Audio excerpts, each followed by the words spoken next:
शिव की है।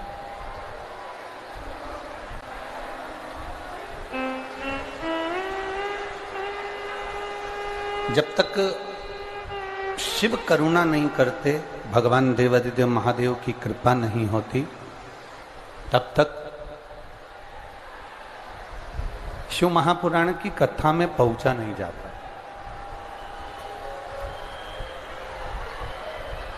एक बात अपने भीतर उतारिएगा कि रोज कथा होती थी और रोज कथा के समय पर 3 घंटे के लिए जलवृष्टि बंद हो जाती थी, पर आज कथा चालू हुई है और जलवृष्टि प्रारंभ है।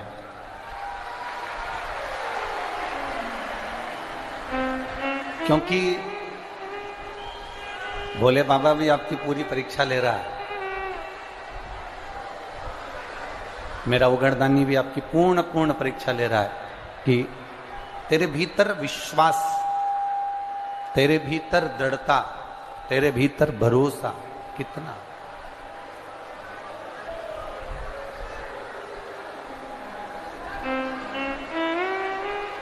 शिव मंदिर में, जैसे अभी माननीय कमलनाथ जी कह रहे थे कि हमारी जो भारत की धरा है, अभी माननीय कमलनाथ जी कह रहे थे हमारी जो भारत की धरा है, हमारी जो भारत की भूमि है, पूरी दुनिया में इतने मंदिर कहीं नहीं जितने भारत की भूमि पर है। पूरी दुनिया में ऐसी श्रद्धा कहीं नहीं जो भारत की भूमि पर है। पूरी दुनिया में ऐसा विश्वास कहीं नहीं जो भारत की भूमि पर है। और पूरी दुनिया में ऐसी भक्ति नहीं जो भारत की भूमि पर है। ये शिव तत्व की तरह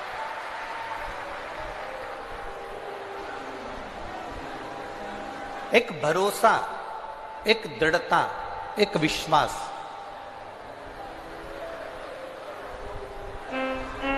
इस भारत की भूमि पर निश्चित है।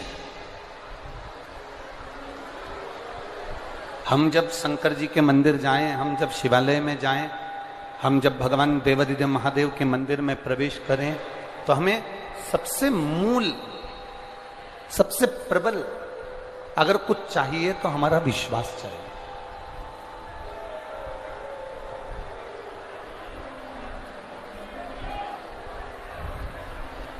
एक लोटा जल जब हम हमारे घर से लेकर जाते हैं,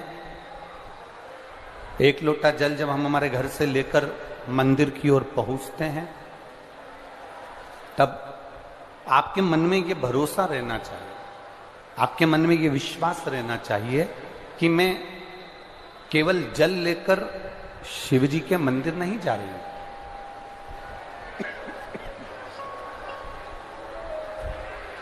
मैं जल लेकर केवल शंकर जी के मंदिर नहीं जा रही हूं। आपके भीतर ये भरोसा होना चाहिए, आपके भीतर ये विश्वास होना चाहिए कि वो जल नहीं है। हमारे जैसे सुदामा जी भगवान कृष्ण के पास गए थे, सुदामा जी भगवान कृष्ण के दरवाजे पर गए थे, तो सुदामा जी जब भगवान कृष्ण के दरवाजे पर गए थे तो केवल तंदूल लेकर गए थे, चावल लेकर, तंदूल। और तंदूल लेकर जब सुदामा जी भगवान कृष्ण के पास गए तो सुदामा जी ने भगवान कृष्ण को कुछ भी नहीं कहा, कुछ नहीं कहा। सुदामा जी ने भगवान कृष्ण से यह नहीं कहा कि मुझे 3 लोक का राज्य दे देना। सुदामा जी ने भगवान कृष्ण से यह नहीं कहा कि मुझे इतना धन दे देना। सुदामा जी ने भगवान कृष्ण से यह नहीं कहा कि मुझे राज सत्ता या वैभव दे देना। सुदामा जी तो केवल तंदूल, चावल लेकर गए थे और भगवान कृष्ण ने वो चावल ले लिए और चावल जब खाए तब भगवान ने 3 लोक का राज्य सुदामा जी को दे दिया।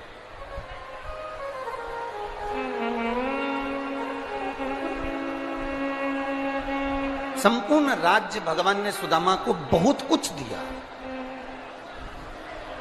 बहुत कुछ।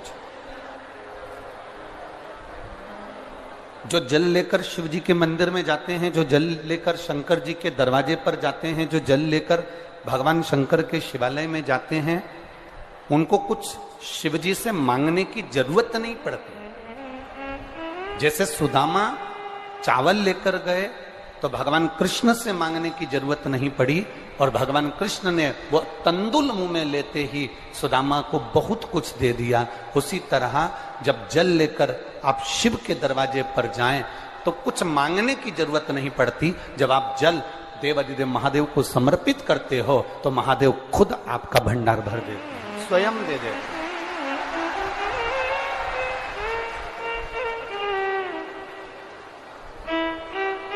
मैंने तेरे ही भरोसे ओ बाबा, तेरे ही भरोसे। हम शिवालय क्यों जाते हैं? हम शिव कथा तक क्यों पहुंचते हैं? हम भगवान शंकर की कथा में क्यों पहुंच जाते हैं? देखो,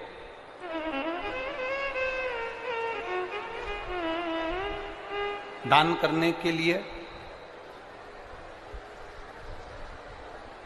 दान करने के लिए दान पेटी होती है। बोलो सही है कि गलत है? अरे बोलो, जम के बोलो जरा, सही है? दान करने के लिए दान पेटी होती है, कपड़ा रखने के लिए कपड़ा पेटी होती है, पत्र रखने के लिए पत्र पेटी होती है,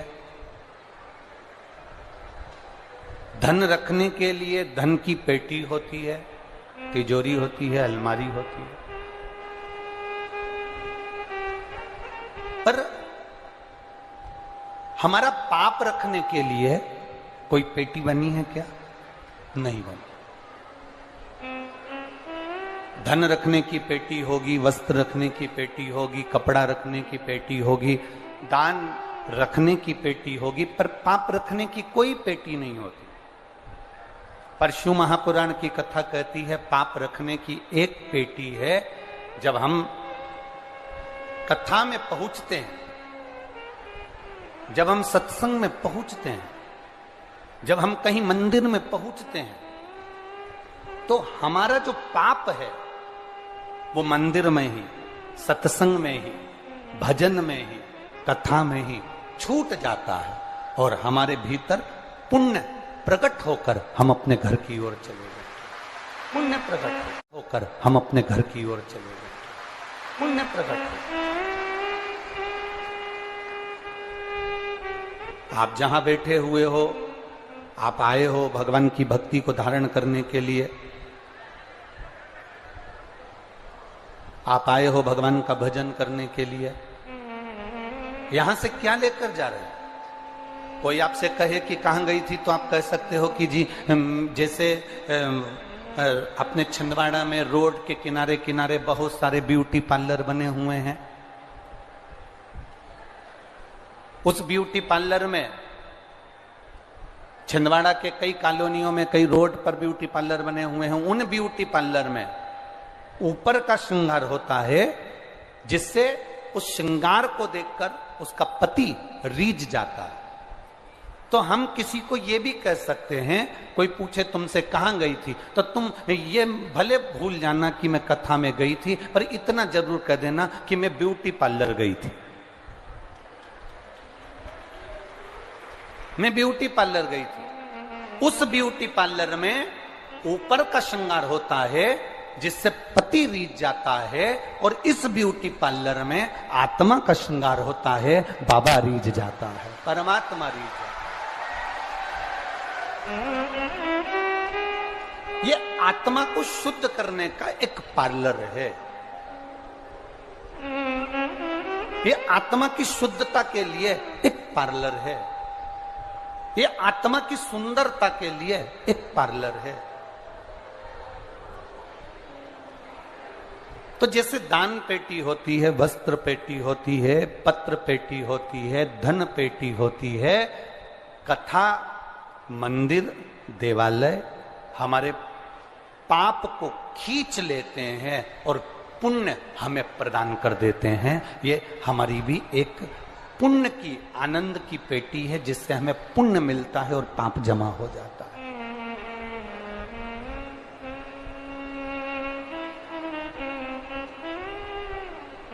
कल कथापन श्रवण कर रहे थे, सुगंधा पीपल के वृक्ष के नीचे बैठे हुए एक बुजुर्ग बाबा से 16 सोमवार के व्रत की कथा सुन रही है।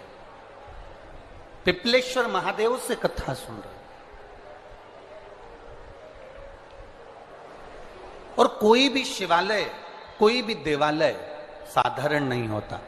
और छिंदवाड़ा की तो पवित्र भूमि ऐसी भूमि है जहां पर छोटे मोटे शिवालय नहीं, इस छिंदवाड़ा की भूमि पर हमको कोई कह रहा था कि गुरुजी, माननीय कमलनाथ जी ने छिंदवाड़ा के चारों तरफ कम से कम, अगर एक रोड से हम निकलें तो 55 किलोमीटर के छिंदवाड़ा के पूरे क्षेत्र को घूम सकते हैं, ऐसी रोड का निर्माण किया है।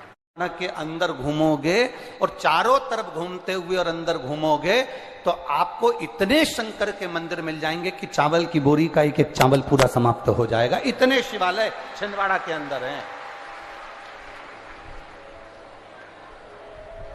और सब प्राचीन। मेहगांव में स्थित है 900 वर्ष पुराना अर्धनारीश्वर शिवलिंग, अर्धनारीश्वर मंदिर, फिर पतालेश्वर मंदिर, फिर बड़ा महादेव, फिर भूरा भगत, छोटा महादेव, जामई, दादा धुनी वाले मंदिर, अचल कुंड सहित अनेक प्रसिद्ध मंदिर छिंदवाड़ा की इस पवित्र भूमि पर आप जा सकते हो, दर्शन कर सकते हो। पवित्र भूमि। ये तो कुछ मंदिरों का नाम हमने स्मरण किया, परंतु बाकी के मंदिरों के भी नाम अपार।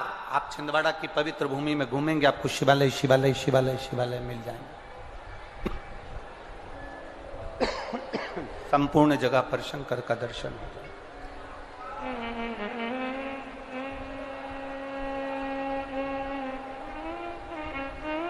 हर जगह पर शिव तत्व की प्राप्ति हो जाएगी।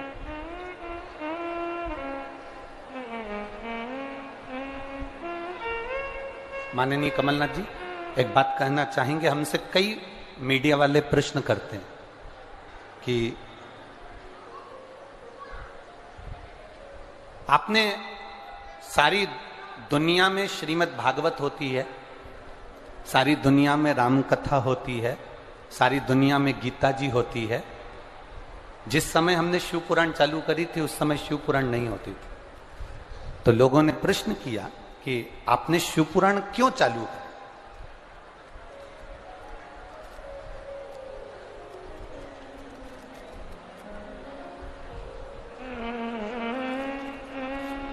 हमने उनको एक ही जवाब पहले भी दिया, आज फिर इस व्यासपीठ के माध्यम से कहना चाहेंगे।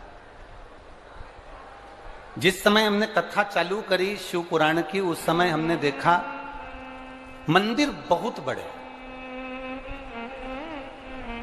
कथा करने वाले भी बहुत बड़े, कथा करवाने वाले भी बहुत बड़े, कथा में पहुंचने वाले की भीड़ भी बहुत बड़ी, यज्ञ भी बड़े, आयोजन भी बड़े, जजमान भी बड़े। पर जिस समय शिव पुराण की कथा करना चालू करी उस समय हमने देखा कि सब कुछ बड़ा, पर दिलों में भक्ति नहीं बढ़ पाई। तो ये शिव महापुराण की कथा ने लोगों के दिल में भक्ति देना चालू कर दिया, केवल भक्ति। ना इस कथा में कोई ढोंग है, ना इस कथा में कोई प्रपंच है, ना इस कथा में कोई दिखावा है। शिव महापुराण की कथा कहती है जैसे शंकर अड़भिज्ञ है, अड़भंग है, सहज है, सरल है, एक आनंद की राशि है। शिव एक आनंद की राशि, उसके सम्मुख में दिखावा नहीं है।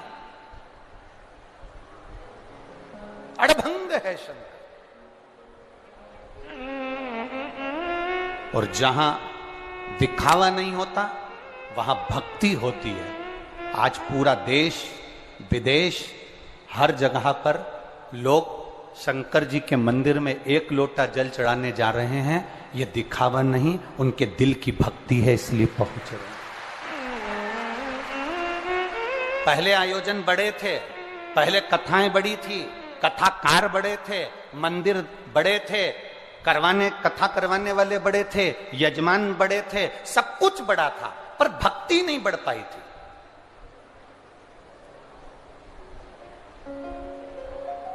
मंदिर सूने पड़े रहते थे। आपके छिंदवाड़ा का कभी विचार करना, यहाँ बुजुर्ग अगर माताएं बैठी और बुजुर्ग अगर भाई लोग बैठे हैं तो उनसे निवेदन करूंगा, आपके शंकर जी के मंदिर आपके मोहल्ले के उठाकर देखना। पहले कौन जाता था? सावन महीने में पहुंच गए, शिवरात्रि पर पहुंच गए, बाकी के कभी योग लग गया, मंदिर में कोई अन्नकूट हुआ तो पहुंच गए, बाकी के कोई नहीं। आज प्रत्येक सोमवार को और प्रत्येक दिन शंकर जी का कोई छोटा से छोटा ऐसा मंदिर नहीं जिसमें तुमको 2 या 4 मिनट इंतजार नहीं करना पड़ता हो शिव जी को जल चढ़ाने के। छोटे से छोटा और बड़े से बड़ा मंदिर ऐसा है जिसमें आज के व्यक्ति को इंतजार करना पड़ता है महादेव को जल चढ़ाने के।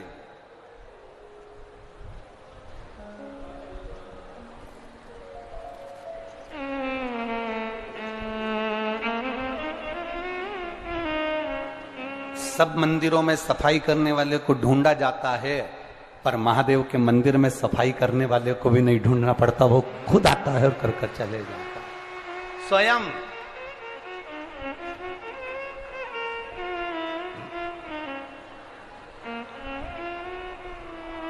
और उसी भक्ति का तो ये पुण्य है। छिंदवाड़ा में अगर ये कथा हो रही है, माननीय कमलनाथ जी ने इंदौर आ सकते हैं, अगर कथा सुन रहे हो ना जीजियों, और मेरे जितने जीजा बैठे हैं उनसे भी निवेदन करूंगा, जितनी विश्वास के साथ, जितनी भक्ति के साथ, जितने भरोसे के साथ आप शिव महापुराण की कथा सुन रहे हो, आपके भरोसे को, आपके विश्वास को एक बात याद रखना, संसार के लोगों पर भरोसा करोगे तो वो टूट सकता है, पर मेरे महादेव पर भरोसा करोगे तो टूटेगा नहीं। वो नहीं टूट सकता, वो अविरल है, प्रबल है, और वो पूरा की पूरा रहता है, पूर्ण रहता है, पूर्ण रूप से। कई लोग आपसे कहेंगे कि मंदिर मत जाओ, कई लोग आपसे कहेंगे कि सत्संग में मत जाओ, कई लोग आपसे कहेंगे कि क्या होता है शंकर जी को जल चढ़ाने से, कई लोग आपसे कहेंगे क्या होता है भगवान को बेलपत्र चढ़ाने से। तो ऐसे अगर कुछ लोग तुमको जिंदगी में मिल भी जाएं, बुरे लोग अगर बुरी संगति के मिल भी जाएं, तो तुम उस जगह पर इतना याद रखना कि बुरी संगति वालों के साथ हमें रमना नहीं है, उनके साथ रहना नहीं है, वो केवल उनके बीच में जाने के बाद वापस लौट कर आ जाना। कबड्डी किस किस ने खेली है? हाथ उठाओ जरा, जिनने कबड्डी खेली है, चल रख लो। कबड्डी में क्या होता है, बीच में एक पाली होती है और इधर से एक लाइन बनी होती है और इधर से एक व्यक्ति उधर को जाता है। बोला जाता है कि नहीं जाता? इस वाले व्यक्ति का काम क्या है, उधर की पाली को छू के, अरे बोलो बोलो जम के बोलो जरा, वापस आ जाना, वहां रुक मत जाना, पकड़ाई में मत आ जाना।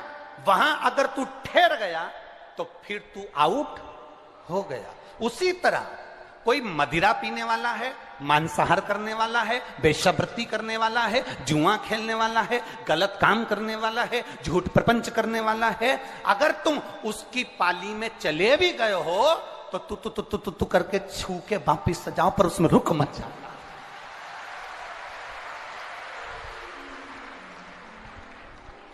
पाली को छू के वापिस आ जाना, पर उसमें रुकना नहीं। पीने वालों के साथ बैठकर पीना नहीं, जुआरी के साथ जुआ खेलना ना ना ना। अगर पहुंच भी गए और तुम्हें लग रहा है कि मैं गलत लोगों के बीच में फंस गए, तो कबड्डी याद रखना, और पहुंच गए तो पाली छू के वापिस आ जाओ, पर उनके साथ में रुक मत जाना, नहीं तो कभी भी आउट हो सकते हो, समाप्त हो सकते हो। इसलिए छुओ और वापिस आ जाओ। कबड्डी का गेम हमको सिखा रहा, ये दुनिया के जितने जितने ये गेम है ना, जितने जितने दुनिया में ये खेले जाते हैं गेम, ये कोई साधारण है? इन सब गेमों में कुछ एक वो होती है ना, वो जिसको लात मारते हैं, फुटबॉल। किस किसने खेली है? खेली आप लोगों ने? वो उसको रखते हैं और दे लात दे लात दे लात दे लात, और वो इधर जाए उधर जाए उधर जाए। एक शिष्य ने गुरुजी से पूछा, इस गेंद ने क्या बिगाड़ा, इस फुटबॉल ने क्या बिगाड़ा जो इसको लोग लात मार रहे हैं? गुरुजी ने कहा, बस इस फुटबॉल की एक गलती है, ये अंदर से खाली है। अगर ये अंदर से भरी होती तो किसी के बाप में दम नहीं होती कि लात मार दे।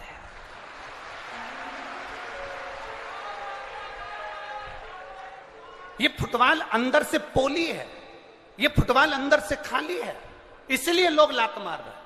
अगर ये फुटबॉल भरी होती, इसमें रेत भरी होती, इसमें पत्थर भरे होते, इसमें कुछ और भरा होता, और इसमें अगर कुछ पक्का भरा होता, तो किसी की सामर्थ्यता नहीं कि कोई एक लात मार दे। भरी हुई चीज में कौन लात मारता है? खाली है, इसलिए लात मारी जा रही है। याद रखना, जब तक ये मन, जब तक ये चित्त, जब तक ये बुद्धि, जब तक ये हृदय खाली रहता है, दुनिया के लोग तुम्हें लात मारते रहेंगे, तुम्हें रुलाते रहेंगे। जिस दिन इसमें शिव भर गया, उस दिन कोई नहीं रुला सकता। जिस दिन इसमें शंकर बैठ गए, जिस दिन इसमें देवादिदेव महादेव विराजमान हो गए, जिस दिन इसमें राम नाम, कृष्ण नाम, शिव नाम अंदर भरा गया, जिस दिन इसमें शिव महापुराण की कथा इस खाली मन के अंदर भरा गई, फिर किसी की सामर्थ्यता नहीं कि कोई आपके मन से, कोई आपके दिल से खेल ले। जिसका दिल परमात्मा की भक्ति से भरा रहता है, उस पे कोई लात नहीं मार सकता, क्योंकि वो भरा हुआ है, मन भरा हुआ है, चित्त भरा हुआ है, उसे कौन लात मारे? बोल बम का नारा है, शिव तत्व की प्राप्ति हो। जाओ, हम मना नहीं करते कि आप किसी के साथ नहीं रहो, पर इतना जरूर रहो कि उसके अंदर हमें मिलना नहीं, उसमें हमें घुलना नहीं, हमें उससे दूर हटना। देवादिदेव महादेव, भगवान शंकर सुगंधा को रेणुका के साथ कथा श्रवण कर, ब्राह्मण के शरीर का कोढ़ का रोग समाप्त हो गया। पार्वती जी ने ब्राह्मण देवता से पूछ लिया कि तुम्हारे ये शरीर का रोग समाप्त कैसे हुआ? तो उन्होंने कह दिया कि मैंने 16 सोमवार का व्रत किया था, उस व्रत के प्रभाव से मेरा ये रोग समाप्त हुआ है। उस व्रत के प्रभाव से।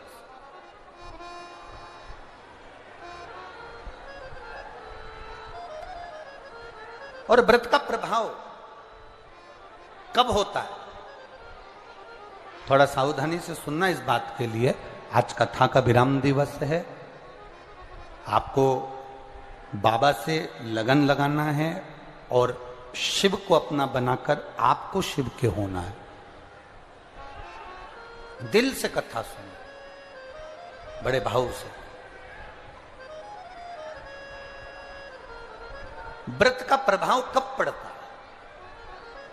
व्रत का फल कब मिलता है?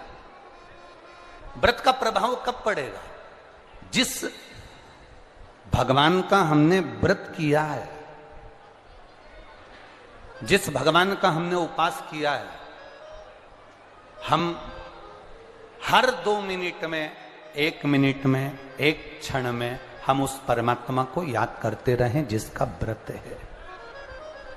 21,600 श्वास मनुष्य के शरीर से प्रतिदिन निकलती है। कितनी श्वास? 21,600 श्वास मनुष्य के शरीर से प्रतिदिन निकलती है। 3.5 करोड़ रोम छिद्र ये मनुष्य के शरीर में है, और 21,600 श्वास प्रतिदिन निकल रही है। इस श्वास के निकलने का केवल एक कारण है कि इन श्वास में आप अपने घर का कार्य करिए, परिवार का कार्य करिए, रिश्तों का कार्य करिए, मना नहीं, पर 21,600 श्वास में से कोई श्वास एक ऐसी बना लो जिस श्वास में हम परमात्मा का नाम ले लें, बस पूरी श्वास शुद्ध हो सके, पूरी श्वास।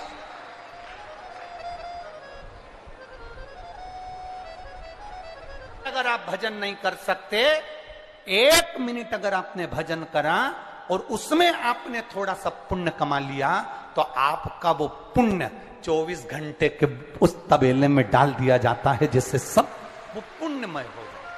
1 मिनट का पुण्य आपका जीवन सवार हो। शास्त्र कहते हैं 24 घंटे भगवान का भजन करो। कोई करता है क्या? अरे बोलो तो जम के, कौन करे? तो शास्त्रों ने किया 24 घंटे भगवान का भजन नहीं कर सकते तो कम से कम 12 घंटे करो। 12 घंटे अगर भगवान का भजन नहीं कर सकते तो कम से कम 6 घंटे भगवान का भजन जरूर करो। 6 घंटे नहीं कर सकते तो कम से कम तुम 3 घंटे भगवान का भजन, बोलो बोलो जम के बोलो, करो। 3 घंटा नहीं कर पाओ तो कम से कम 1.5 घंटा भगवान का भजन, बोलो जम के बोलो जरा, करो। 1.5 घंटा अगर भगवान का भजन नहीं कर पाओ तो आधा घंटा भगवान का भजन करो। आधा घंटा नहीं कर पाओ तो 15 मिनट करो। 15 मिनट नहीं कर सकते तो कम से कम 5 मिनट भगवान का भजन करो। 5 मिनट नहीं कर सकते तो कम से कम 2 मिनट भगवान का भजन करो। 2 मिनट नहीं कर सकते तो कम से कम 1 मिनट भगवान का भजन करो। और 1 मिनट भी अगर भजन नहीं कर सकते तो चुल्लू भर पानी में डूब मरो।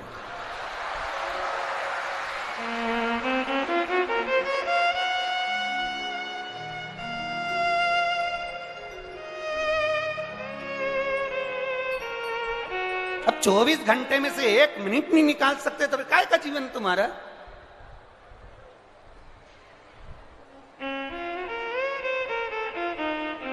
बेकार जीवन। कोई ने पूछा कहां गई थी? कथा सुनने गई थी। सुनी? हाउ? क्या क्या सुन के आई? सुनी थी, इधर से सुनी।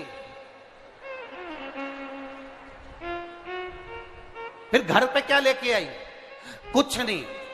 जब जा रही थी तो भंडारा चल रहा था ना, उसमें कई थी 2 पूड़ी।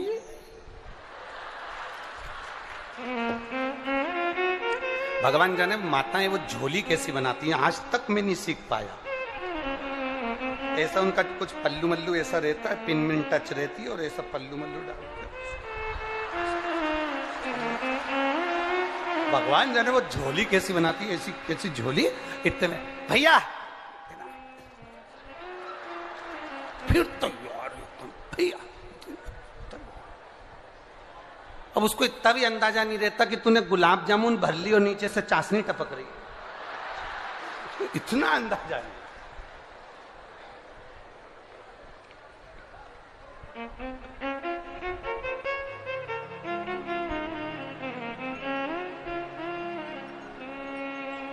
कमलनाथ जी को बहुत बहुत साधुवाद है। आपको देव जरा देव, अब उस पर रख भर के।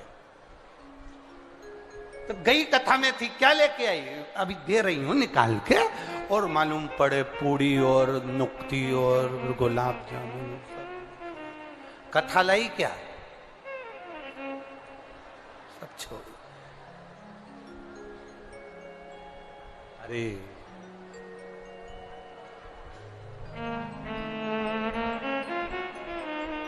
हमें तेरा ही सहारा है मेरे भोले बाबा। कब से खड़े हैं झोली पसार, क्यों ना सुने तू मेरी पुकार। कब से खड़े हैं झोली से प्रार्थना करिए, दिल से कहिए, भाव के साथ में बाबा से विनय करिए, निवेदन करिए। आज कथा का विराम दिवस भी है।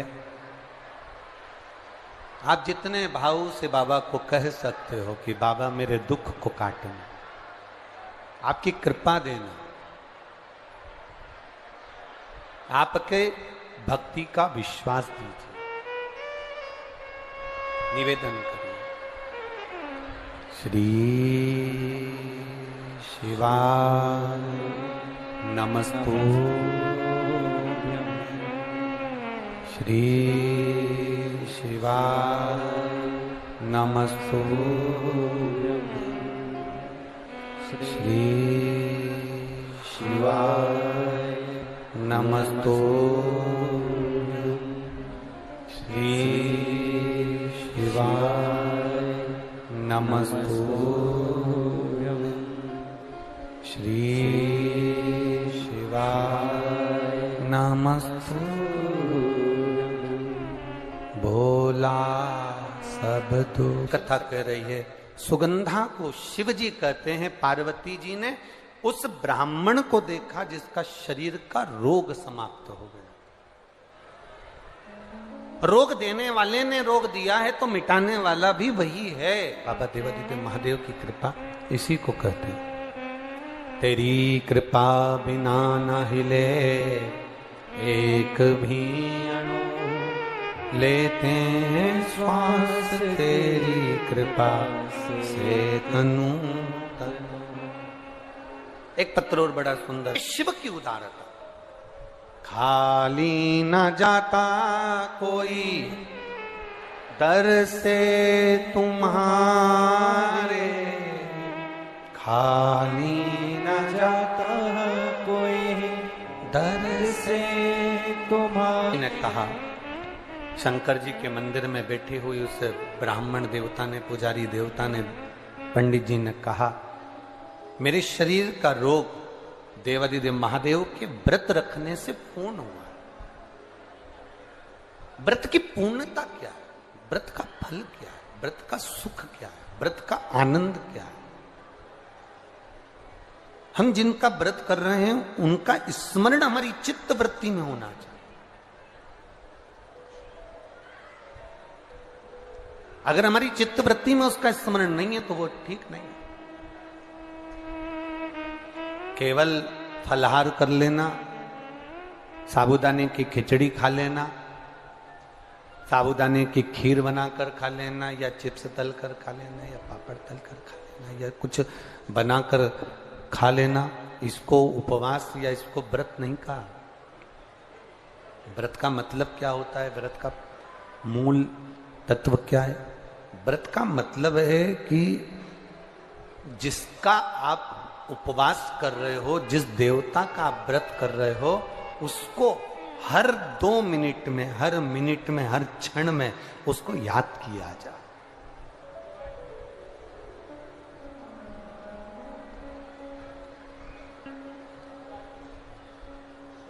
हरतालिका तीज का व्रत करती हो माताएं? कौन कौन करता है? जरा हाथ उठाओ तो। करते हो? रखो।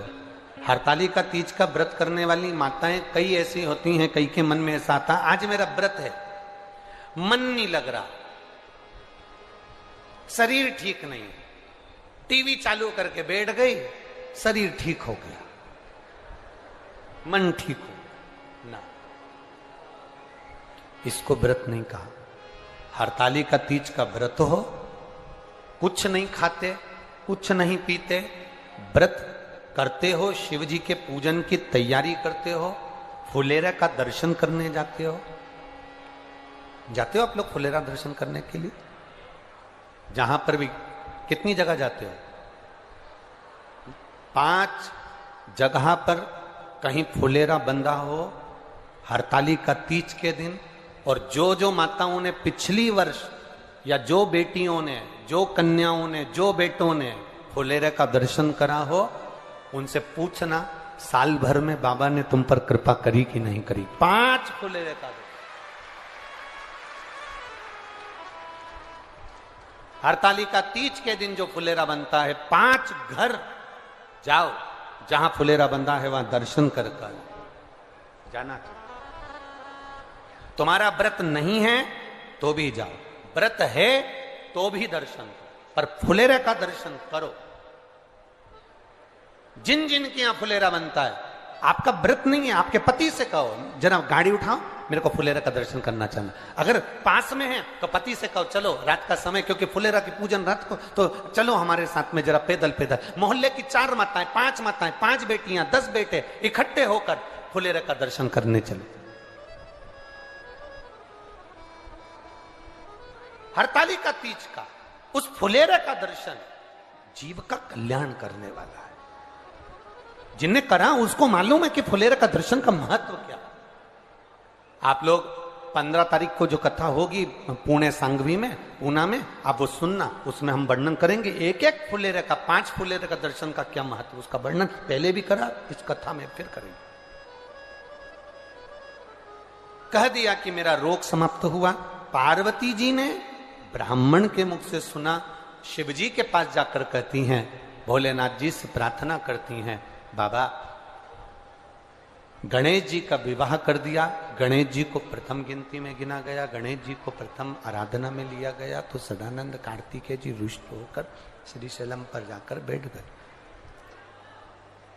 श्रीशैलम पर सदानंद कार्तिकेय जी जाकर बैठ गए। और सदानंद कार्तिकेय जी जब श्रीशैलम पर जाकर बैठे, उनको राजी कैसे करा जाए। पार्वती जी ने कहा, मैंने ब्राह्मण का कोड़ी का रोग ठीक हो गया तो मैं उस ब्राह्मण से पूछ कर आई हूं उस व्रत का महत्व। मैं अपने बेटे के लिए, मैं अपने पुत्र के लिए, मैं अपने पुत्र के लिए, अपने बेटे के लिए वो व्रत करूंगी। पार्वती जी ने 16 सोमवार का व्रत स्वयं माता पार्वती जी ने सदानंद कार्तिकेय के लिए करा। कार्तिकेय प्रसन्न होकर अपनी माता की गोद में बैठे। तब कार्तिकेय जी ने पूछा, मां मुझे इतना क्रोध आया, इतनी मेरी चिड़चिड़ प्रवृत्ति रही, इतनी तकलीफों में मैं घिरा रहा, तूने मुझे प्रसन्न कैसे करा। मां कहती है, मैंने 16 सोमवार का व्रत किया था, उस व्रत का प्रबलता है। कार्तिकेय जी ने कहा, मेरा एक मित्र है ब्राह्मण, बहुत साधारण सा है, उसके पास कुछ नहीं है, वो मित्र मुझसे रूठ कर चले गया है, कोई दूसरे गांव चला गया है, उसको मुझे बुलाना है, उसको मुझे मिलना है। सदानंद कार्तिकेय ने भी 16 सोमवार का व्रत किया, मित्र को प्राप्त कर। मित्र मिल भी गया, प्राप्त हो गया। हमने एक बात आपको 16 सोमवार के व्रत की वर्णन करी थी। किसी के घर में अगर 16 सोमवार का व्रत हुआ है, हो रहा है, उसके घर में 16 सोमवार का उद्यापन हो रहा है, भूलवश भी अगर आपको मालूम पड़ जाए कि इसके यहां 16 सोमवार का उद्यापन है, भोजन करने भले मत जाना, पर उसके घर से थोड़ा सा प्रसाद अवश्य मांग कर लाना कि मुझे दे दो उस प्रसाद को, मुझे उस प्रसाद, वो प्रसाद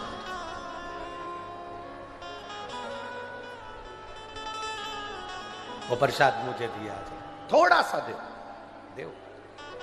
और केवल एक अंजलि में नहीं, भले वो इतना सा प्रसाद दे, पर अंजलि दोनों होना चाहिए। भैया थोड़ा सा इस प्रसाद का भाव दीजिए,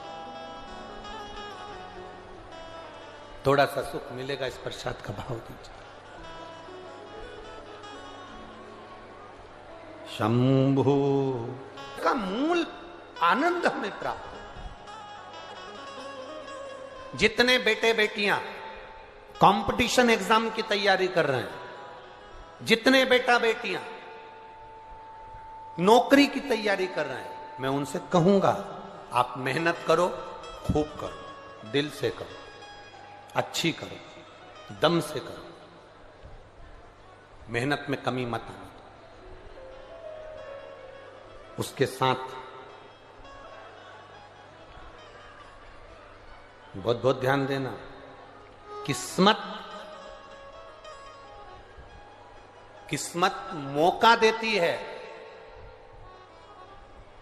किस्मत जम के बोलो, मौका देती है, और हमारी मेहनत चौका लगा देती है।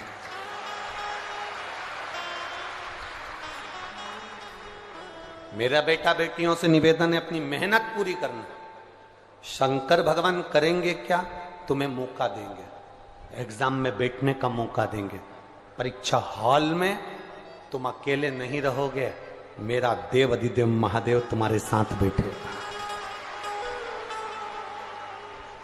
किस्मत मौका देती है और हमारी मेहनत, स्वयं की मेहनत चौका लगा देती है। हमारे उन्नति की सीढ़ी को चढ़ाने का कार्य हमारी मेहनत करती है। भगवान शंकर तुम्हारे साथ कदम से कदम मिलाकर चलेंगे। ये मत सोचना कि मैंने अगर शिव जी को बेलपत्री लगा दी है या मैंने जल चढ़ा दिया है तो भोलेनाथ लिख के आएंगे ना। लिखना तुम्हें पड़ेगा, मेहनत तुम्हें करना पड़ेगी, कर्म तुम्हें करना पड़ेगा। शंकर भगवान तुम्हारे साथ हैं, हर पल, हर क्षण, हर घड़ी है, हर पल है।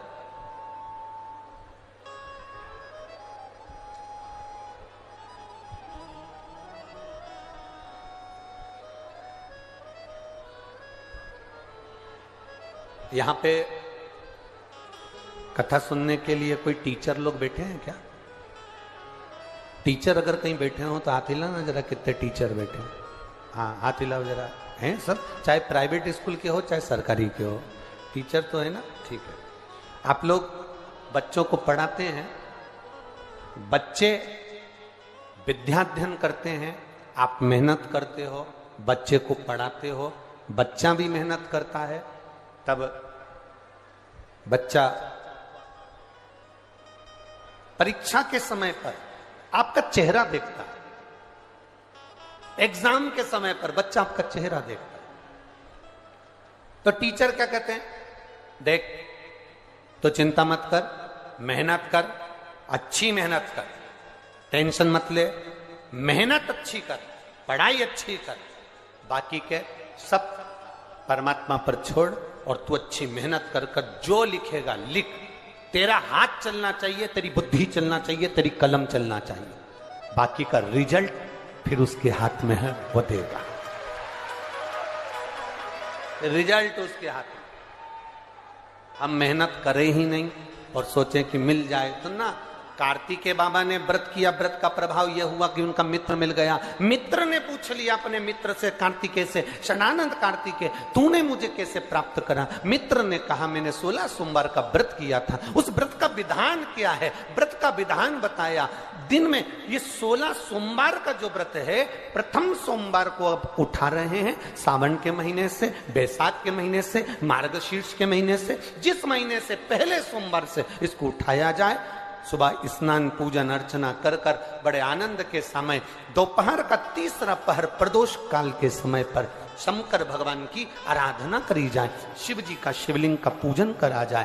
पार्थिव शिवलिंग का निर्माण कर कर पूजन कर लो, चाहे अपने घर में जो शिवलिंग है उसका पूजन कर लो। जिस प्रसाद को बनाओगे उसके 3 हिस्से, भगवान की आराधना, पूजन, अर्चना। एक हिस्सा भगवान को समर्पित कर, दूसरा हिस्सा सबको वितरण कर, तीसरे हिस्से का भाग स्वयं ले।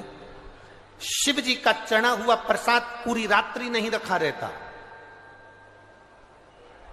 खास तौर से 16 सोमवार के प्रसाद को रात भर कभी मत रखना।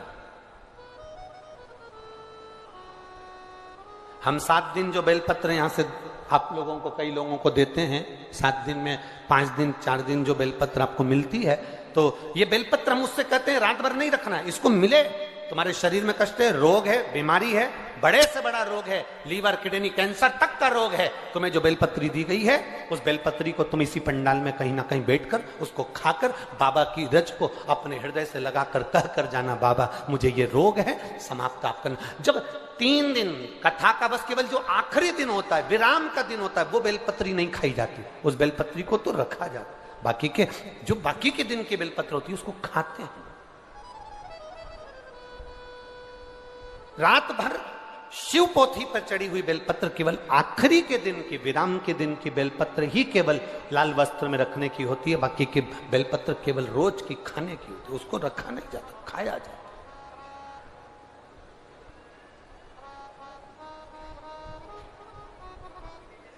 उसको प्राप्त किया। जैसे अशोक सुंदरी पर चढ़ी हुई पीपल के वृक्ष की, पीपल के पत्ते की अग्रभाग अगर शिव जी की अशोक सुंदरी की ओर स्पर्श करा हुआ, कितना भी दमाओ, कितनी भी श्वास की बीमारी हो, फेफड़े कितने भी कमजोर हो गए, उस पीपल के पत्ते का अग्रभाग हमारे उस श्वास को ठीक करती, दमा को ठीक करती। अशोक सुंदरी था इसमें।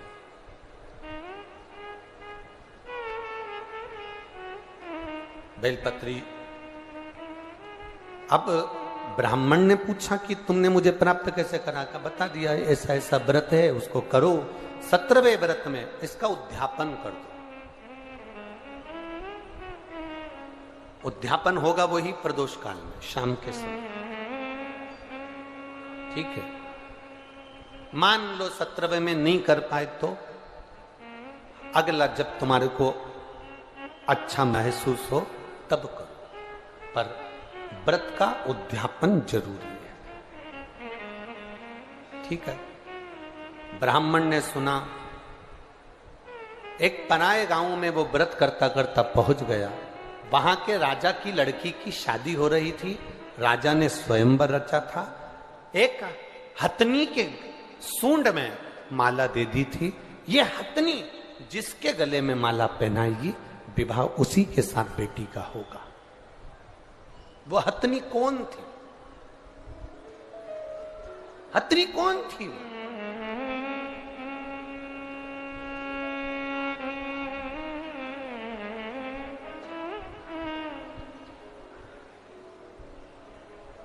अगर नरसिंह पुराण को आप पढ़ेंगे तो नरसिंह पुराण में लिखा हुआ है, राजा के नगर में हथनी के सूंड में माला दी गई। ये माला जिसके गले में पहनाएगी उसी के साथ मेरी बेटी का विवाह होगा। वो हथनी कौन थी? ऐसे संकल्प पहले के राजा लेते थे। वो संकल्प क्यों लेते थे? जनक जी ने संकल्प लिया, जो इस धनुष को उठाएगा, चढ़ाएगा, उसी के साथ बेटी ब्याहूंगा। तो जनक जी को क्या पड़ी जो उन्होंने ये संकल्प लिया? संकल्प व्यक्ति कब लेता है? जब उसको कुछ अच्छा नजर आता। क्या जनक जी ने देखा था? जनक जी ने देखा था कि जनक जी की बेटी जब माता जानकी जी 4 साल की थी और जनक जी ने अपने गुप्तचरों से, अपने द्वारपालों से कहा था कि आज मैं धनुष का पूजन करने के लिए आऊंगा, धनुष का पूजन करने आऊंगा। धनुष के नीचे गाय का गोबर लाकर लिपा जाए और चौक पूरा जाए, पूजन करी जाए। 10,000 द्वारपाल धनुष को उठाने में लग गए, पर धनुष नहीं उठा। आसपास से उनने लीप दिया, पूजन की तैयारी कर दी। इतने में जानकी जी ने आकर देखा। 4 साल की जानकी जी आकर देखती हैं, पूछती हैं द्वारपालों से, काका जी आपने धनुष के नीचे तो लीपा ही नहीं, पिताजी कितने नाराज होंगे। आपने धनुष के नीचे नहीं लीपा, पिताजी नाराज होंगे। हमसे धनुष उठा नहीं। 4 साल की सीता जी ने कहा आपसे धनुष नहीं उठा, लाओ मैं लीप देती हूं। 4 साल की जानकी जी उल्टे हाथ से धनुष उठाई। हाथ में गोबर लेकर जानकी जी ने लीप दिया, धनुष को रख दिया। जनक जी पूजन करने के लिए आए। जनक जी पूजन करने के लिए आए और जनक जी ने पूजन करते समय देखा कि धनुष के नीचे का भाग पहली बार लिपा हुआ है। जनक जी ने पूछा, यह भाग लिपा कैसे? ये किसने लिप दिया? तो द्वारपालों ने कहा, ये सीता जी ने, जानकी जी ने लिपा। 4 साल की जानकी जी, 4 वर्ष की जानकी, और धनुष उठा लिया। हाँ, बुलाओ सीता जी को। जानकी जी को बुलाया गया और जानकी जी को बुलाकर पूछा गया, बोलो जानकी ये धनुष कैसे उड़ गया? सीता जी ने अपने उल्टे हाथ से धनुष उठाकर सीधे हाथ से लीप कर बता दिया। जैसे लीप कर बताया, जनक जी ने संकल्प ले लिया, मेरी बेटी का विवाह मैं उसके साथ करूंगा जो सीधे हाथ से धनुष उठाएगा, चढ़ाएगा, तोड़ देगा, बेटी उसी के साथ ब्याह दूंगा। जैसे जनक जी ने संकल्प लिया था, वैसे ही शिव महापुराण की कथा कर रही है। एक राजा ने संकल्प लिया कि हथनी जिसके गले में माला पहनाएगी, बेटी का विवाह उसके साथ करूंगा। ये हथनी है कौन? नरसिंह पुराण कहती है, ये कौन हथनी? कहा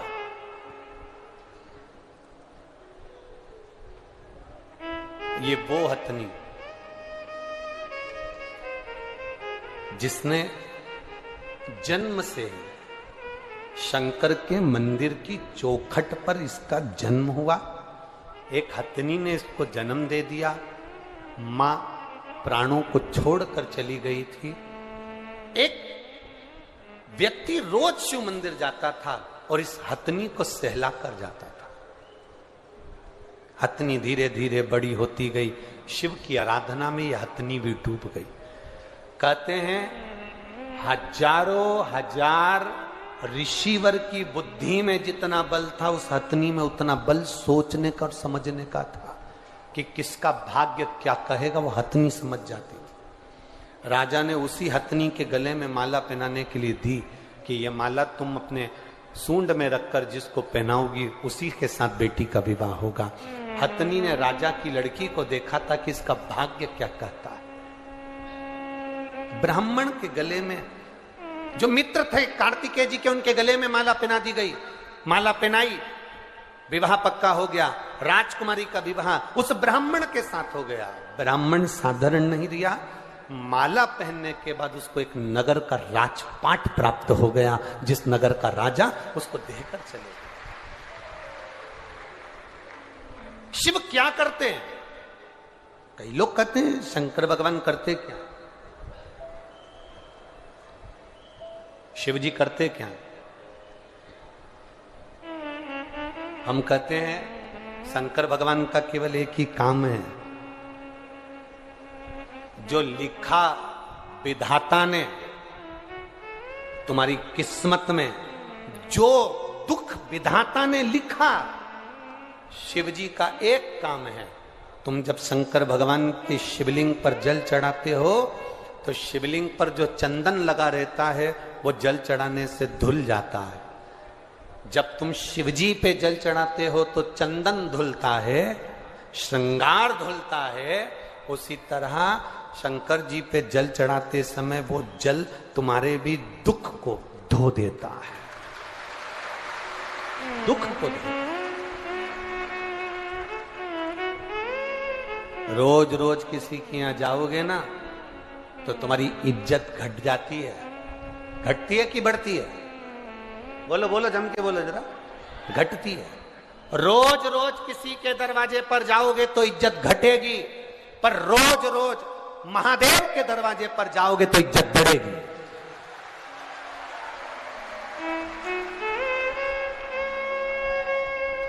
किसी के दरवाजे पर जाने से इज्जत घटती है, पर महादेव के दरवाजे पर जाने से इज्जत बढ़ती है, बढ़ती है इज्जत।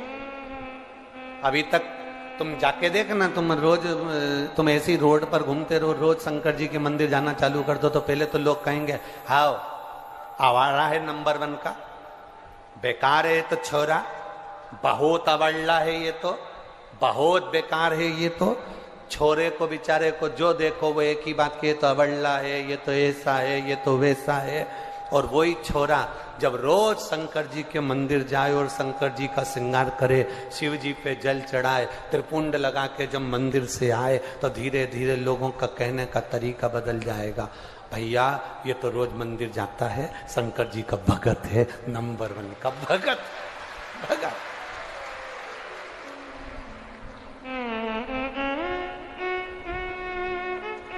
शिव की भक्ति इसके अंदर, शिव का गुणगान इसके अंदर। अब शादी हो गई, राजकुमारी आ गई।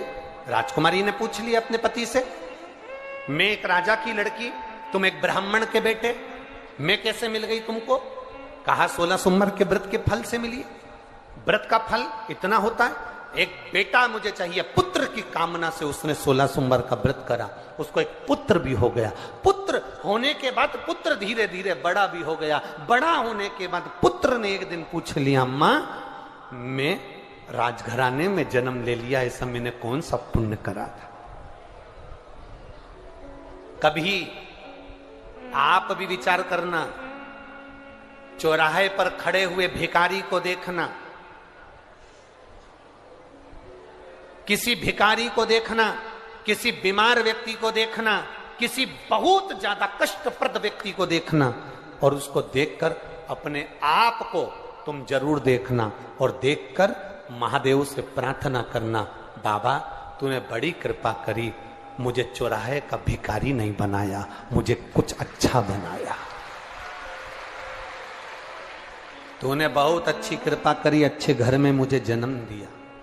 तूने बहुत अच्छी कृपा करी जो मुझे इस भारत की भूमि पर जन्म दिया। तूने बहुत अच्छी कृपा करी जो तूने मुझे मध्य प्रदेश में जन्म दिया। तूने बहुत अच्छी कृपा करी जो तूने मुझे छिंदवाड़ा में जन्म दिया। तूने बहुत अच्छी कृपा करी जो मुझे पूरा शरीर दिया, पांव, हाथ, आंख, मुख सब दिया, सारे डिपार्टमेंट दो दो दिए। पांव बोलते जाओ तो हाथ, नयन, श्रवण, तो जिभ्या। भगवान को भी मालूम था एक ही गजब कर जाएगी, पूरे छिंदवाड़ा में आग लगाया है। एक ही बोल, जीवान दो नहीं दिए, जीवान एक, और उसको भी नीचे से बांध दिया। जीवान को कभी दर्पण में कांच में देखना, नीचे से बंधी है 3 जगह से, और देखा ये बहुत ज्यादा बोलेगी तो इसके आसपास 32 सैनिक लगा दिए, 32 दांत, ज्यादा बोले तो काट दे। इन्होंने देखा सैनिक से भी काम नहीं चलेगा तो ये जिभान के लिए फाटक लगा दिए, होठ, ज्यादा बोले तो मुंह बंद रखो। पर ये जीवान इतनी एबली, पूरे मोहल्ले में कहीं का इतना एबला नहीं होगा जितनी जीवान एबली, इतनी एबली। एक दिन इस जीवान ने दांतों से कहा, तुम मेरे 32 भाई हो, ए 32 भाई तुम मेरा ध्यान रखना। जीवान ने दांतों से कहा, 32 भाई मेरा ध्यान रखना, तुम मुझे काट मत देना। 32 भाइयों ने कहा, बेन तेरी सौगंध खाते हम तुझे नहीं काटेंगे, पर तू हमारा ध्यान रखना, किसी से आड़ी टेढ़ी मत के देना, नहीं तो 32 एक बार में निपट जाएगा, एक बार। हम ध्यान रखें पर तू भी हमारा ध्यान। बड़ी मुश्किल से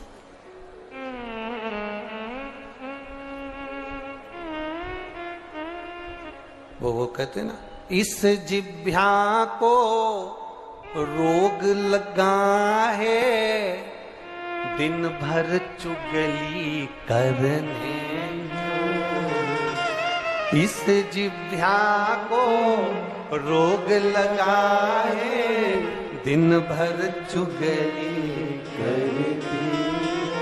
कई की तो ऐसी भी आदत रहती है कि कथा में भी चुगली करती रहेगी। कहीं की को आगे बैठी दिख गई ना तो पीछे वाली, वो देख कमला की बहू बैठी, वो देख वो लीलाबाई की छोरी, ये हर जगह ना जाने कहां से आगे घुस जाती है, पता ही नहीं पड़ता। आ गई साड़ी में पिन लगा के। इस जिभ्या को की समाप्ति है, मिट जाए।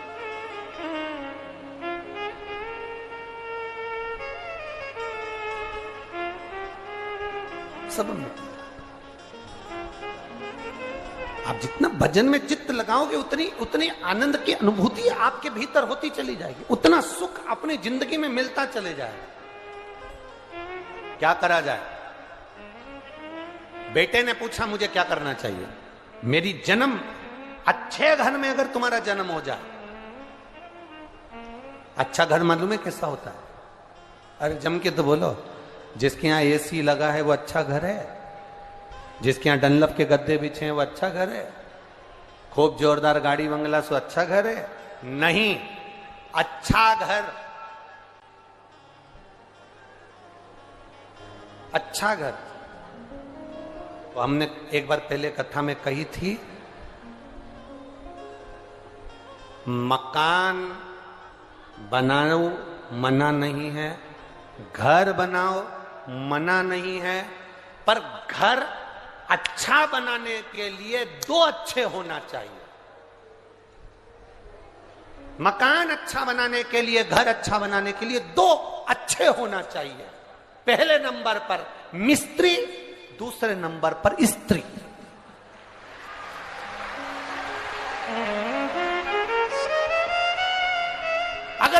अच्छे हैं तो तुम्हारा घर अच्छा है। मिस्त्री थोड़ी सी भी मिस्टेक कर देगा तो बाथरूम में पानी भरा की भरा ही रहेगा, झाड़ू लगा लगा के निकालना पड़ेगा, वाइपर से निकालना पड़ेगा। मिस्त्री गड़बड़ होगा तो दीवार में सिड़न आ जाएगी, मिस्त्री गड़बड़ होगा तो खिड़की में से पानी अंदर घुस जाएगा। और अगर स्त्री थोड़ी भी अगर गड़बड़ निकली गई तो तू दुकान छोड़ के घर कभी नहीं आएगा, ये निश्चित है। घर अच्छा बनाने के लिए दो जरूरी है, एक मिस्त्री और दूसरी स्त्री। स्त्री अच्छी हो और मिस्त्री थोड़ा बहुत गड़बड़ भी होगा तो चल जाएगा, मकान अपना है। पर ये जगदम्बा अच्छी होना चाहिए, नहीं तो दिन भर चंद्र घंटा बंद कर दो, ये ठीक जरूर। नहीं तो रोज सुबेरे से लेके शाम तक आरती गाते रहोगे, अम्बे तू है जगदम्बे का, जय हो छिंदवाड़ा वाली, हम सब उतारे तेरी तेरे घर के बच्चों पे भीड़ पड़ गई। मिस्त्री और स्त्री दोनों ठीक हो, घर अच्छा, परिवार अच्छा। अच्छे घर में अगर जन्म हो जाए, अच्छा घर से मतलब ये नहीं कि फ्रिज ने, कूलर ने, वॉशिंग मशीन ये नहीं, ये ने वो, कुछ नहीं।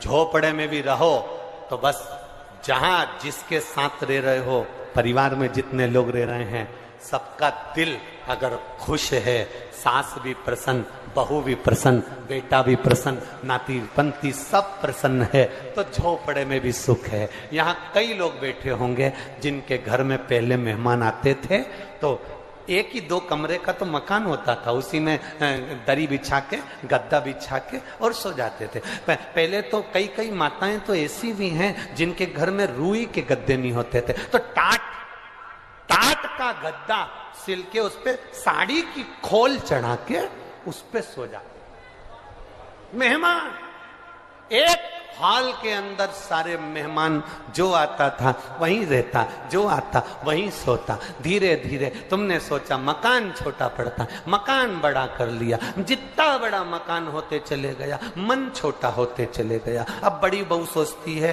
कि हमारे मेहमान हम झेल लेंगे, छोटी बहू अपने मेहमान, सास के मेहमान सास झेले। आज के जमाने में मकान तो बड़ा हो गया, मेहमान अगर घर में आते हैं तो बड़ी बहू अपना कमरा छोड़ के नहीं आती, छोटी अपना कमरा छोड़ के नहीं आती। बेचारी सास धीरे धीरे जाके 2 गिलास पानी लाकर पिला देती है, मेहमान को वो झेल ले। मेहमान पूछते भी हैं, बड़ी बहू नहीं दिख रही, अब उसको कौन के कौन के।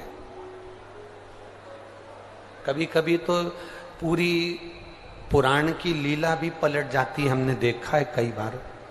एक बार हम लोग हैदराबाद जा रहे थे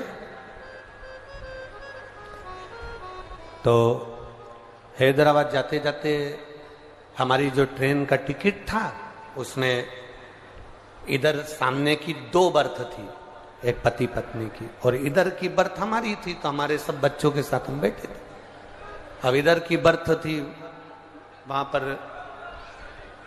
लोग बैठे।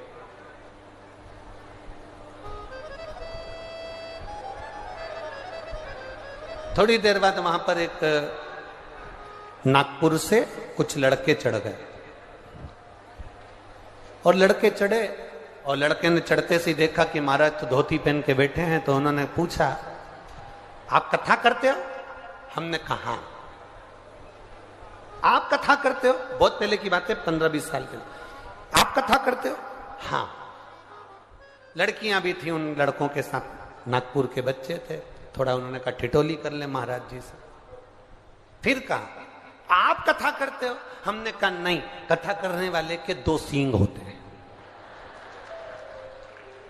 इतने में लड़कियां हंसकर कही, महाराज जी आपको बुरा लग गया। हमने कहा हमको बुरा नहीं लगा, हमारा एक क्वेश्चन है, आप उसको सॉल्व कर सकते हैं? हमने कहा क्या क्वेश्चन है बताओ। तो उन्होंने कहा हमारा क्वेश्चन ये है कि भगवान ने हाथ दिए, पांव दिए, सब दिया, पर भगवान ने जो ये कान दिए, कान दिए भगवान ने तो सुनाई तो ये 2 छेदों से देता है, फिर भगवान ने ये क्यों बनाया? जब सुनाई तो छेदों से देता है, अपन कोई शोर होता है तो ऐसे कानों में उंगली डाल लेते हैं, शोर बंद हो जाता है। फिर भगवान ने ये क्यों बनाया? हमने कहा इतना सा प्रश्न तुम्हारे प्रोफेसर से पूछ लेते जिस कॉलेज में पढ़ते। नहीं, आप बताओ भगवान ने ये क्यों बनाया? हमने कहा देख बेटा, भगवान का नाम चतुर नारायण है, उसको मालूम है जब तेरा बुढ़ापा आएगा तो चश्मे का स्टैंड कहां से लाएगा? उसको मालूम है। अब रोज रोज बुढ़ापे में तू चश्मा बांधेगा और छोड़ेगा तो नहीं, इसलिए भगवान ने ये चश्मा रखने के लिए स्टैंड दिया, यहां रख ले। उसने कहा महाराज जी हर हर महादेव। हमने कहा जय श्री शिवाय। कभी कभी लीला पलट जाती, कभी कभी चित्र विचित्र हो जाता। मांगा शिव तत्व को, मांगो शंकर की उदारता को, मांगो शंकर की करुणा को मांगो। अब अच्छे घर में जन्म लेना का मतलब ये नहीं कि बहुत गाड़ी बंगला जमीन जायदाद सोना चांदी पीतांबर हीरा मोती सब। अच्छे घर में जन्म लेने से मतलब है घर में जितने सदस्य रह रहे हैं वो एक दूसरे का आदर करें, सम्मान करें और सब मिलकर कभी कभी एक साथ बैठकर भगवान का भजन करें, तो समझ लो वो अच्छा घर है। जिसके यहां भगवत स्मरण होता हो, भजन होता हो, वो घर घर आनंद।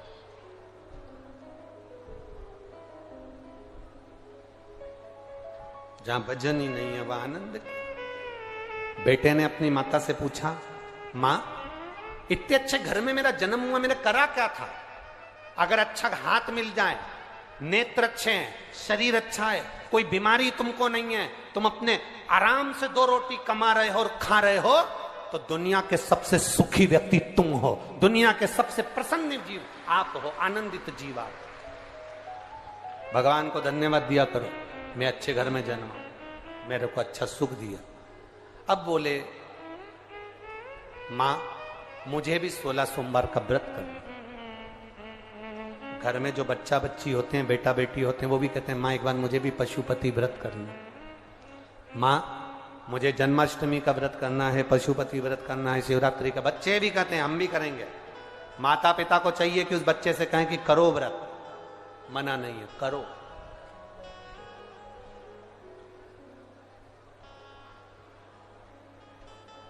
करो व्रत, व्रत करने में मना नहीं। बेटे ने व्रत करना प्रारंभ करा, नियम बना लिया व्रत का नियम। एक बार की बात है, बेटे ने जब व्रत किया, व्रत करते करते दूसरे नगर के राजा ने अपनी बेटी, इकलौती बेटी के लिए लड़का ढूंढने भेजा। तो ये युवराज, ये लड़का मिला, जिसको देखकर अपनी बेटी का विवाह कर दिया। विवाह कर दिया। बुजुर्ग राजा के पास में कोई नहीं था संभालने के लिए, तो पूरा राज ठाट इसको दे दिया। रानी ने अपने पति से पूछा कि मेरी शादी तुम्हारे साथ में हुई, तुमने पुण्य कौन सा करा था? उसने कहा मैंने केवल 16 सोमवार का व्रत किया, उसके सिवाय कुछ नहीं किया। उसका पुण्य इतना प्रबल है? हाँ। इतना प्रबल? हाँ। अभी भी तुम व्रत करते हो? हाँ। 16 सोमवार? हाँ। एक बार 16 सोमवार का व्रत का कार्य था, पति ने अपनी पत्नी से कह दिया कि पूजन का सामान लाकर दे दो। शिव महापुराण की कथा यहां तक वर्णन करती है, पशुपति व्रत करो तो अपने हाथ से प्रसाद बनाओ, पशुपति व्रत करो तो अपने हाथ से थाली लगाओ।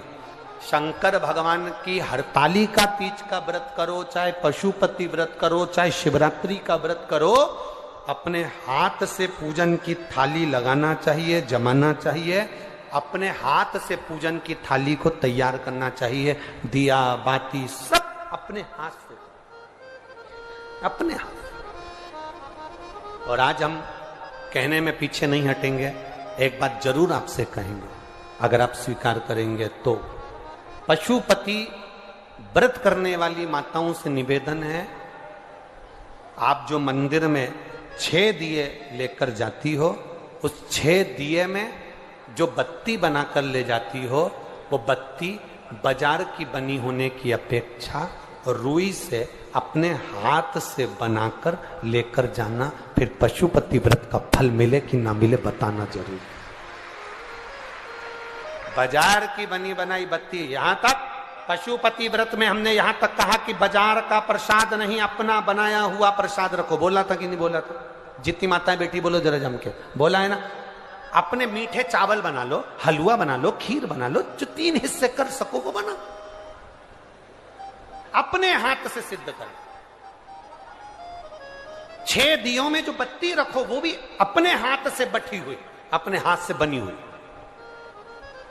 बाजार की रखोगे, फल कितना मिल रहा है हमको नहीं मालूम, पर एक बात इस शिव महापुराण के कहने से अपने हाथ से रुई को बटकर बत्ती बनाकर 6 दिए में रखकर प्रसाद रखकर पशुपति नाथ का व्रत जब करो, 6 दिए जमीन पर रखकर 5 दिए प्रज्वलित कर कर, 1 दिया जो बिना जला है उसको थाली में रखकर प्रसाद का 1 हिस्सा वापिस लेकर जब अपने दरवाजे पर दिया लगाओ, अपनी हाथ से बनी हुई बत्ती 5 मंदिर में, 1 अपने दरवाजे पर जब तुम लगाओगे, उसका जो फल मिलेगा आपको सोच से परे होगा, उसका एक आनंद ही दूसरा।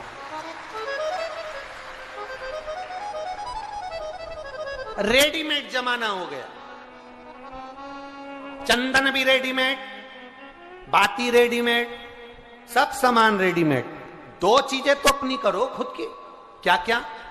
एक पशुपति नाथ का प्रसाद और एक पशुपति नाथ के मन पूजन में लगने वाली बाती, ये तो अपनी करो।